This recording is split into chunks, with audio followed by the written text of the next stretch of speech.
안녕하세요. 만화보는 혁이입니다. 루피가 고무고무 열매를 각성하며 매회마다 다양한 신기술을 선보이고 있는데 많은 분들께서 흡사 통과 제리를 보는 듯한 루피의 능력을 두고 이렇게 말하곤 합니다. 번개를 잡거나 사물뿐만이 아닌 타인까지 고무로 만들어버리고 고무의 성질을 무시한 채 늘어난 신체가 원래대로 돌아오지 않고 유지시키는 등 원피스를 개그 만화로 만들어버린 선을 넘는 능력들이 몇 보인다고. 하지만 저는 루피가 이러한 능력을 구사할 것이라는 떡밥 아닌 떡밥이 있었다고 생각하며 이러한 점을 고려해 보았을 때 루피가 각성 후 보여주는 능력들은 아주 뜬금없는 능력은 아니라고 생각하는데, 그래서 오늘은 이러한 떡밥들과 지금까지 공개된 고무고무 열매의 각성에 대한 모든 것, 즉 기어 피프스에 대한 모든 것을 이야기해보는 시간을 가져볼까 합니다. 그럼 바로 시작해볼까요? 아싸 출발! 만화보는 혁이. 먼저 저는 루피의 기어 시리즈는 모두 고무고무 열매의 각성의 조짐이었다고 생각합니다. 1045화에서 루피의 기어 피프스가 잠시 풀렸을 때 루피는 다시 기어 피프스 즉 니카 모드로 변하기 위한 자세를 취하는데 어디서 많이 보던 자세 같지 않나요? 네, 바로 루피의 기어 세컨드의 준비 자세와 똑같습니다.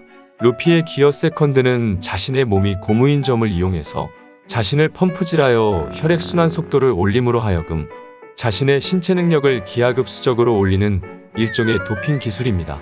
루피는 기어 피프스 또한 기어 세컨드와 같은 자세를 취하며 발동했는데 루피가 카이도에 의해 리타이어 되었을 때 루피의 심장이 즈니샤가 해방의 드럼이라고 칭하는 소리를 내며, 즉 평소와는 다른 소리를 내며 다시 뛰기 시작했는데 기어 세컨드가 팔이나 다리에 펌프질을 하여 간접적으로 혈액의 순환 속도를 올렸던 것이라면 기어 피프스는 심장이 직접 펌프질을 하여 혈액 순환 속도를 높이는 것이 아닐까 생각이 들며, 심장이 직접 펌핑을 하는 만큼 그 위력도 높아짐과 동시에 1045화에서 루피가 기어 피프스는 체력 소모가 엄청나다고 말하였는데 기어 세컨드와 피프스의 리스크가 동일한 것도 이와 같은 이유 때문이 아닐까 생각이 드네요. 때문에 루피가 재미있는 심장 소리라고 말하며 또 즈니샤가 해방의 드럼 소리라고 말하는 니카 모드의 심장 소리는 루피가 기어 피프스를 유지시키기 위한 심장 펌핑 소리가 아닐까 생각이 듭니다. 다른 기어 시리즈도 마찬가지입니다. 루피가 기어 서드를 통해 보여주던 부분 거인화도 기어 피프스의 전신 거인화의 초기 단계가 아니었을까 생각이 들며, 원래의 고무라면 늘어난 뒤 되돌아오는 것이 기본이지만 기어 피프스에서 볼 수 있는 고무가 늘어난 채 형태가 고정되는 고무의 성질을 개무시하는 것 역시 루피의 주먹이 되돌아오지 않고 공격의 궤도를 비틀며 맞을 때까지 추격하는 기어 포스 중 하나인 스네이크맨 시리즈의 연장선이 아닐까 생각이 듭니다. 때문에 카이도가 1042화에서 이 공격기를 보고 고무의 성질상 말이 안 된다고 말했던 것도 루피의 열매 각성이 코앞이라는 떡밥이 아니었을까 생각이 드네요. 또한 카이도는 능력자의 심신이 능력을 따라잡았을 때 마침내 각성하게 된다고 말하기도 하였는데, 루피가 이전처럼 더 이상 능력에 휘둘리는 것이 아닌 늘어난 고무의 형태를 고정하는 것처럼 능력이 루피에게 휘둘리는 것이 루피가 마침내 능력을 따라잡았다는 것, 즉 루피는 각성의 준비가 되었다는 뜻이기 때문에 루피의 기어 포스가 날개옷을 포함하여 니카 모드와 유사한 모습을 하고 있었던 것이 아닐까 생각이 듭니다. 때문에 기어 시리즈는 모두 고무고무 열매 각성의 조짐이 아니었을까 생각이 들며, 기어 세컨드와 서드 그리고 포스가 모두 강화되어 합쳐진 것이 기어 피프스가 아닐까 생각이 듭니다. 또한 이 이야기도 빼놓을 수 없는데 다른 능력자들의 각성은 주변의 사물에게까지 자신의 능력이 영향을 주는 것뿐이지만 어째서인지 루피는 사물뿐만이 아닌 사람조차도 고무로 만들어버리는 어처구니 없는 능력을 구사하는데, 많은 분들께서 이러한 루피의 각성을 두고 너무 오버밸런스가 아니냐고 말씀하시지만 사실 이러한 형태의 각성을 사용하는 능력자가 또 존재합니다. 그 주인공은 바로 캡틴 키드인데요. 키드의 각성인 자기 부여는 루피의 각성처럼 사물에게도 또 사람에게도 적용할 수 있기 때문에 사람에게까지 영향을 미치는 각성 능력은 고무고무 열매만의 고유 능력이 아니기 때문에 추후 이런 타입의 각성 능력자들이 더 나올 수도 있으므로 오버밸런스라고 하기에는 아직 이른 판단이라고 생각합니다.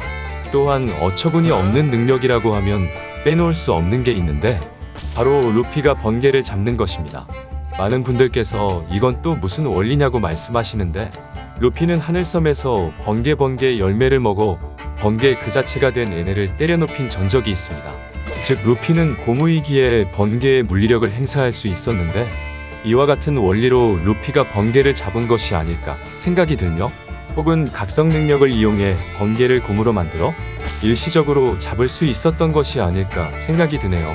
마찬가지로 많은 분들께서 의문을 던지시는 것이 이 눈이 뿅 하고 튀어나오는 리액션은 고무랑 무슨 상관이냐고 말씀하시는데 이럴 류의 리액션은 종종 작중에서 볼 수 있는 리액션이므로 딱히 고무 능력과는 상관이 없는 만화적 표현으로 넘어가야 할 것 같네요. 때문에 루피의 능력이 언뜻 보기에는 엉망진창인 것 같아도 사실은 모두 고무 능력의 허용 범위이며 이것을 반증하는 것이 카이도의 대사인데 카이도는 루피의 약점이 참격인 것은 변하지 않는다고 말하기도 하였습니다. 많은 분들께서 카이도가 이 사실을 어떻게 간파했는지 궁금해하시는데 루피와 카이도의 싸움을 자세히 보신다면 루피가 카이도의 다른 공격은 모두 고무 능력으로 받아 넘기는데 참격만은 받아 넘기지 않고 열심히 피하는 모습을 보여주었습니다.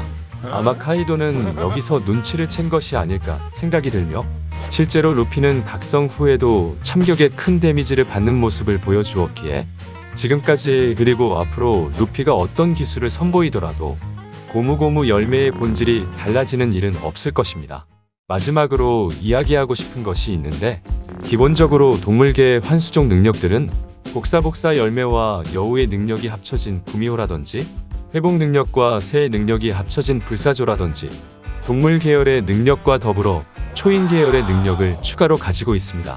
루피의 열매 또한 환수종으로 분류되는 만큼 태양신 리카의 외형과 더불어 고무의 능력까지 포함하고 있는데 어째서인지 카이도가 언급했던 것처럼 루피는 각성의 형태까지 동물계가 아닌 초인 계열을 따라가고 있습니다.